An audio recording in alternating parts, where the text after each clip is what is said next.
শাহজাহান বাড়ির ভেতরটা নিত্যদিনের মতোই উজ্জ্বল ছিল। হঠাৎ সেই উজ্জ্বলতায় ছায়া প্রবেশ করলো যেন।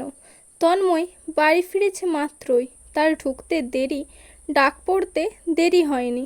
মোস্তফা সাহেব অত্যন্ত গম্ভীর এবং দাপুটে গলায় তন্ময়কে নিজের রুমে ডেকে নিয়ে গিয়েছেন। তন্ময় সেই যে গিয়েছে, এখনও ফিরেনি। দুজন পুরুষ মানুষ আধ ঘন্টা ধরে কী ধরনের আলাপ আলোচনা করছে তার বোধগম্য হচ্ছে না আনোয়ার সাহেবের। তিনি থমথমে পরিবেশে ব্যস্ত পায়ে পায়চারি করছেন লিভিং রুমে। ক্ষণে ক্ষণে নজর ফেলছেন দেয়াল ঘড়িতে। এখন 11:35। চিন্তায় হৃদয়ের মাঝে ভাঁজ পড়েছে সূক্ষ্ম। আহ, এই বয়সে এত স্ট্রেস তো নেওয়া যাচ্ছে না। বিড়বিড় করে কপাল ধরে সোফায় বসলেন। তার বড় ভাই এতটাই গাম্ভীর্যের সহিত তন্ময়কে ডেকে নিয়ে গিয়েছে যে আনোয়ার সাহেবেরই বুকের ভেতরটা তীর তীর করে কাঁপছে। কপালে ছোট ছোট ঘাম জমেছে। বড় ভাইকে বড্ড ভয় পান কি না? সম্মানও তো কম করেন না, ভালোবাসাও অগাধ। সুমিতা বেগম চায়ের কাপটা এগিয়ে ধরলেন। চাটা নাও। গরম মাথায় গরম চা খেলে মেজাজটাও গরম হবে। রেখে দাও, পরে খাবো। সুমিতা বেগম ভ্যাবাচাকা খেলেন যেন। গরম চায়ের সাথে গরম মেজাজের সম্পর্ক কিভাবে হয়? তুমি বুঝবে না সুমিতা, ম্যাথামেটিক্সে তুমি দুর্বল। মুহূর্তে থমথমে হয়ে ওঠে সুমিতা বেগমের মুখমণ্ডল। বিড়বিড় করে বললেন, গরম চার গরম মেজাজের মধ্যে ম্যাথামেটিক্স কিভাবে গুরুত্বপূর্ণ? অদ্ভুত। ওহি সাহেব ছেলেকে রামধমক মেরে ওপরে তুলেছেন। ওপরে বলতে দোতলায়, নিজের রুমে পাঠিয়েছেন। ছেলের প্যানপ্যানানির তো বদহজম হচ্ছিল এক প্রকার। এত কুকর্মের কথাবার্তা বলতে পারে ছেলেটা? হাতের ঘড়িতে দৃষ্টি ঘুরিয়ে ফিরিয়ে হাঁসফাঁস করে ওঠেন। বড় ভাবির দিকে তাকিয়ে বলেন, 30 মিনিটস। এতক্ষণ ধরে নিশ্চয়ই মধু নিয়ে আলোচনা হচ্ছে না? Serious matter. ভাবি, আপনি কি কিছু জানেন? জাবেদা বেগম চোখের ইশারায় জানালেন, কিছুই জানেন না। ওহি সাহেব ছটফট ভঙ্গিতে উঠে দাঁড়ায়। অমন সময় পশ্চিম দিক হতে চেঁচামেচির শব্দ ভেসে আসে। নিশ্চুপ পরিবেশে এই দু একটা চেঁচামেচির শব্দ বজ্রপাতের ন্যায়। আনোয়ার সাহেব তড়িঘড়ি করে সেদিকে ছুটলেন। ছুটতে নিয়ে পড়তে নিলেন। অমনি নিজেকে সামলে পুনরায় ছুটলেন। মোস্তফা সাহেবের মুখশ্রী রাগান্বিত, থরথর করে কাঁপছে ঠোঁট। তন্ময়ও আজ শান্ত নেই, ক্রোধে নয়নজোড়া লালচে হয়ে আছে। গলার রগ নীল হয়ে বেরিয়ে। ডান হাত কেটেছে, রক্ত চুঁইয়ে পড়ছে মেঝেতে। কাঁচের গ্লাসটিও ভেঙে চুরে পড়ে আছে সেখানটায়। শব্দ তুলে দরজা ঠেলে ঢুকেন জাবেদা বেগম। ঢুকেই কিংকর্তব্য বিমূঢ় তিনি। আর্তনাদ করে ওঠেন।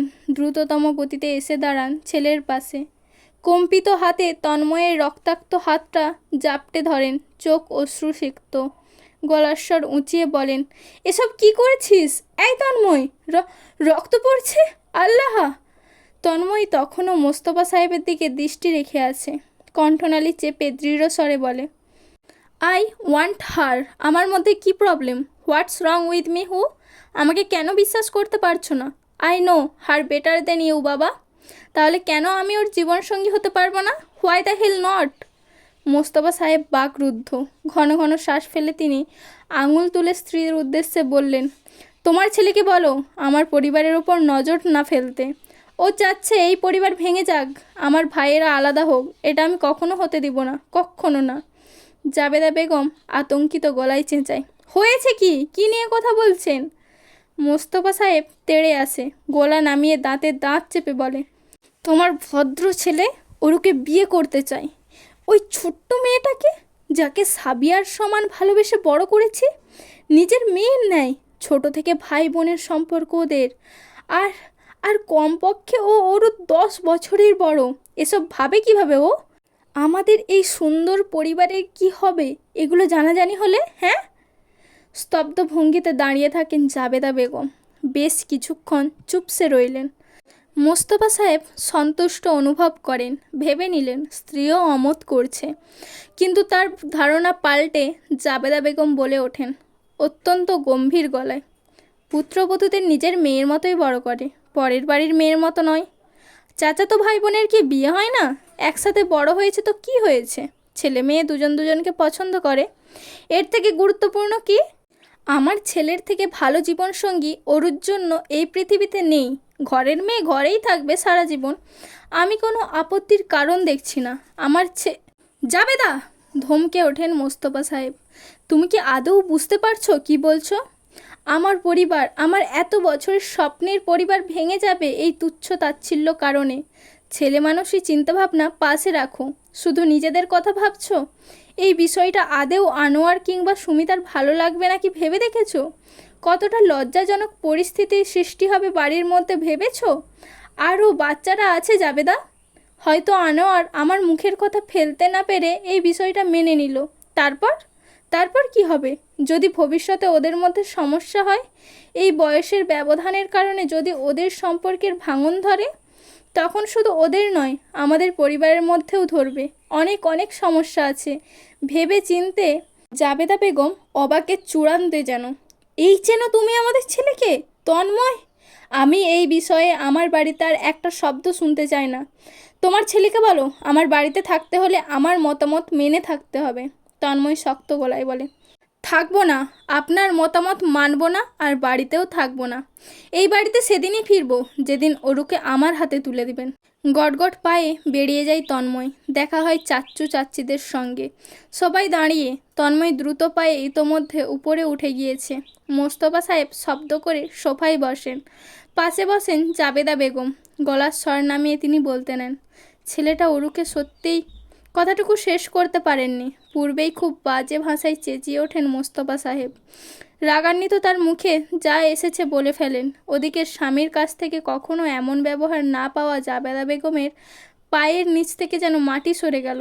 মুখ চেপে ডুকরে কেঁদে ওঠেন। কি হবে এই বাড়িতে না থাকলে? কিচ্ছু হবে না। থাকুন আপনি আপনার স্বপ্নের পরিবার নিয়ে। এই স্বপ্নের পরিবারের কেউ নয় আমি, আমার ছেলে। অপমানিত মুখশ্রী নিয়ে লাগেজ গোছাতে ব্যস্ত হয়ে পড়েন। নিজের বাবার বাড়ির জিনিসপত্র ছাড়া কিছুই নিলেন না। খুবই হালকা ওজনের লাগেজ হাতে বেরিয়ে গেলেন। মোস্তফা সাহেব এক দৃষ্টিতে চেয়ে আছেন মেঝের রক্তের পানে। স্পষ্ট শুনছেন ভাই বউদের আর্তনাদ। তন্ময় জাবেদা বেগমকে থামানোর আপ্রাণ চেষ্টা তাদের। চোখের কোণ ঘেঁষে গড়িয়ে পড়ল এক ফোঁটা জল। ওহি সাহেব দরজায় করাঘাত করছে সমানে। ভাইয়া, ভাবি আর তন্ময় এসব কি করছে? ওরা বাড়ি ছেড়ে চলে যেতে চাচ্ছে, আপনি কেন কিছু বলছেন না? পাথরের ন্যায় জবাব দিলেন মোস্তফা সাহেব। যেতে দে।